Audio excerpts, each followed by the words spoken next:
Por que o xenomorfo de Alien Earth demorou tanto para crescer? Essa é uma dúvida que deixou muitos fãs intrigados e inclusive eu. O mais interessante é que isso tem uma explicação, tanto dentro da biologia do xenomorfo, quanto nas decisões narrativas por trás da série. Hoje a gente vai mergulhar fundo nessa questão, com base, é claro, em tudo o que já foi mostrado antes na franquia. E no final eu vou te mostrar qual é o motivo real por trás desse comportamento. Então já dá aquela moral, deixa seu like porque esse vídeo tem muita coisa que você nem imagina. Para entender o que aconteceu, a gente vai precisar voltar lá no começo. Em Alien Earth, o nascimento do xenomorfo acontece de um jeito completamente diferente de tudo que a gente já viu na franquia. Dessa vez, a criatura não sai do peito de um hospedeiro humano, ela nasce de dentro de um pulmão. Quando finalmente emerge, ele não sai correndo como normalmente acontece. Ele fica hipnotizado pela Wendy, e em seguida ele acaba sendo capturado e mantido em cativeiro, tratado quase como um animal de estimação. Os cientistas da série o alimentam, observam seu comportamento e acompanha o seu desenvolvimento dentro de uma jaula. Ele é literalmente uma criança da espécie. Um ponto curioso é que foi a primeira vez que a gente viu um meio termo na evolução dessa espécie. Normalmente vemos o Chestbuster e depois a gente já viu o xenomorfo adulto. Durante vários episódios, o xenomorfo permanece em crescimento lento, passando dias, até talvez semanas, até atingir o estágio de transição. E esse é o ponto central. Por que dessa vez o processo foi tão demorado? Nos filmes clássicos, o ciclo é quase instantâneo. Em Alien, o oitavo passageiro de 79, o Chestbuster salta do corpo do Kane e em poucas horas já se transforma numa criatura adulta, que começa a eliminar toda a tripulação da Nostromo. O mesmo acontece em Aliens o Resgate, de 86, onde os xenomorfos, eles amadurecem rapidamente para fazer uma colônia funcional. Mas em Alien Earth, esse ritmo simplesmente não existe. O crescimento é muito gradual, quase biológico, e não como um ser programado para se propagar muito rapidamente. E é aí que entra a nossa investigação, porque para entender o que realmente aconteceu nessa série, a gente precisa analisar três coisas. Como o crescimento dos xenomorfos costuma funcionar nos outros filmes, quais fatores biológicos explicam essa diferença e, por fim, o que os criadores da série quiseram mostrar com esse processo mais demorado. Nos filmes anteriores da franquia, o crescimento do xenomorfo é algo rápido e inevitável. O primeiro Alien de 79 já estabeleceu esse padrão. O Chestbuster nasce pequeno, mas em poucas horas se transforma em uma criatura de mais de 2 metros, capaz de atravessar metal e desaparecer pelos dutos da Nostromo. Nenhum outro filme mostra de uma forma tão clara o intervalo entre o nascimento e a fase adulta, o que levou muita gente a supor que esse desenvolvimento acontece em questão de minutos ou até em poucas horas. E o próprio Ridley Scott confirmou em entrevistas antigas que a ideia era mostrar uma criatura com metabolismo acelerado, quase impossível de conter. O objetivo era criar um organismo perfeito, nas palavras do androide Ash, ou seja, algo que não precisasse de tempo para se tornar mortal. Desde o primeiro momento, ele já seria a forma final da eficiência biológica.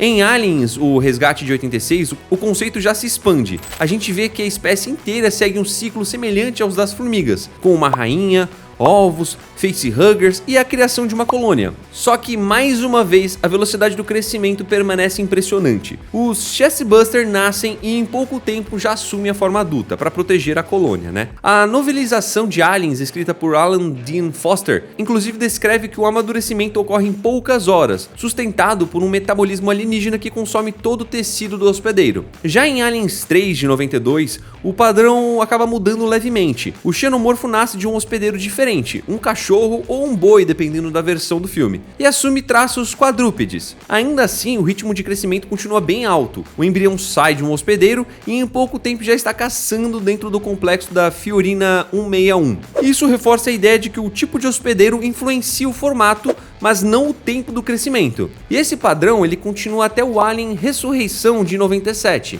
onde o híbrido nascido de DNA humano cresce quase instantaneamente. Agora, quando a gente chega em Alien Covenant de 2017, a mitologia já dá um passo importante. Ridley Scott redefine a forma de reprodução e mostra que o xenomorfo não nasce de um embrião comum. Na verdade, o facehugger injeta uma substância mutagênica no hospedeiro. O xenomorfo é o resultado de um processo de mutação acelerada que consome o corpo humano de dentro para fora. Isso explica porque a criatura consegue se formar tão rapidamente. Ele literalmente reorganiza o DNA do hospedeiro em minutos. E é justamente por isso que o caso de Alien Earth chama tanta atenção, porque pela primeira vez o crescimento do xenomorfo é retratado de forma mais orgânica. O nascimento a partir de um pulmão, o tempo prolongado em cativeiro e o comportamento quase dócil criam uma sensação de que estamos vendo o processo real, sem a interferência de uma arma perfeita, sem o ritmo imposto pela ficção. Mas isso levanta a pergunta: o que biologicamente pode ter causado essa diferença tão drástica? Quando a gente observa o crescimento do xenomorfo em Alien Earth, é impossível a gente não perceber como o processo foge de tudo que a gente já conhece. Nos fóruns e materiais complementares, uma das teorias mais aceitas é que o xenomorfo não é construído da mesma forma que a gente. Enquanto os seres humanos têm um corpo formado por ossos, músculos, órgãos e tecidos sólidos, o xenomorfo parece funcionar de maneira modular, quase como se o corpo dele fosse um sistema em constante expansão. É como se nos primeiros estágios a criatura fosse basicamente uma estrutura oca, com órgãos e tecidos crescendo gradualmente de dentro para fora. Essa hipótese ganha força quando a gente considera o que Alien Covenant apresentou, quando o facehugger não injeta um embrião, e sim uma substância mutagênica. Essa substância ela age como um catalisador biológico que transforma o corpo do hospedeiro, e é a partir desse crescimento descontrolado que o xenomorfo acaba se formando. Ou seja, ele não nasce pronto, né? Mas vai se moldando a partir de um processo celular extremamente agressivo. Agora, se a gente aplicar essa lógica ao Alien Earth, a explicação começa a fazer um pouco mais de sentido. Como o xenomorfo se desenvolve dentro de um pulmão e não do tronco, como nos chest busters tradicionais, o tecido disponível para esse crescimento é um pouco limitado. O corpo do xenomorfo ele não foi feito para suportar um crescimento desse tipo dentro de um órgão tão frágil. Então, para não destruir o hospedeiro imediatamente, o embrião pode ter trabalhado de uma forma mais controlada, reduzindo o ritmo de mutação. Esse detalhe, inclusive, foi observado por fãs que notaram que o xenomorfo mais jovem de Alien Earth aparece com uma aparência mais mole, quase gelatinosa. Uma criatura ainda em formação, sabe? Sem o exoesqueleto metálico característico da espécie. Outro ponto importante é o sangue ácido dele. Nos filmes, ele é retratado como uma substância corrosiva, mas no RPG e novelizações, esse ácido também tem a função metabólica. Ele atua como um sistema de resfriamento e transporte de energia térmica, o que explicaria por que o xenomorfos, eles conseguem crescer tão rápido sem morrer de superaquecimento celular. Durante a fase de crescimento acelerado, o sangue ácido dissiparia o calor gerado pela multiplicação de células. Mas em Alien Earth, tudo indica que esse processo foi lento justamente porque o ambiente de cativeiro limitava o estímulo metabólico que ele recebia. O xenomorfo, então, ele estava sendo alimentado de forma controlada, sem acesso a grandes quantidades de metal ou matéria orgânica, dois elementos essenciais para o fortalecimento do seu exoesqueleto. E é uma base para isso. O RPG Alien The Role Playing Game